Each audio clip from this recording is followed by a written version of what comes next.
Alors, dans ma vision, quand l'agneau a ouvert l'un des 7 sceaux du livre, j'ai entendu l'un des 4 vivants dire avec une voix comme celle du tonnerre, « Viens !» Et j'ai vu, et voilà un cheval blanc. Celui qui le montait tenait un arc. Une couronne lui fut donnée, et il sortit en vainqueur et pour vaincre encore. Et quand il a ouvert le 2e sceau, j'ai entendu le 2e vivant dire, « Viens !»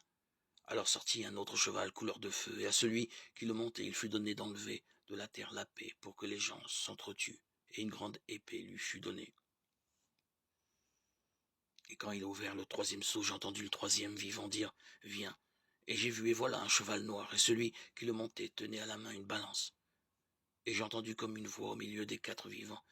Elle disait, 1 litre de blé pour une journée de travail, 3 litres d'orge pour une journée de travail. Ne changez pas le prix de l'huile et du vin. Et quand il a ouvert le 4e sceau, j'ai entendu la voix du 4e vivant qui disait, « Viens !» Et j'ai vu, et voilà un cheval verdâtre. Celui qui montait dessus, son nom était la mort, et le séjour des morts l'accompagnait. Et il leur fut donné pouvoir sur un quart de la terre, pour tuer par le glaive, la famine, la mort, et par les fauves de la terre. Et quand il a ouvert le 5e sceau, j'ai vu sous l'autel les âmes de ceux qui ont été immolés à cause de la parole de Dieu et du témoignage qu'ils portaient.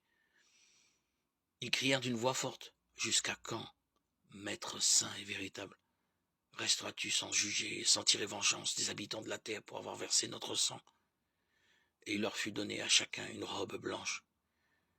Et il leur fut dit de demeurer encore quelque temps en repos jusqu'à ce que soient au complet leurs compagnons et leurs frères, qui devaient être tués comme eux. Et j'ai vu, quand il a ouvert le 6e sceau, il y eut un grand tremblement de terre. Le soleil devint noir comme un vêtement de deuil en étoffe de crin. La lune devint comme du sang, et les étoiles du ciel tombèrent sur la terre, comme lorsqu'un figuier secoué par le vent laisse tomber ses fruits. Le ciel disparut, comme un document qu'on enroule. Toutes les montagnes et les îles furent arrachées de leur place.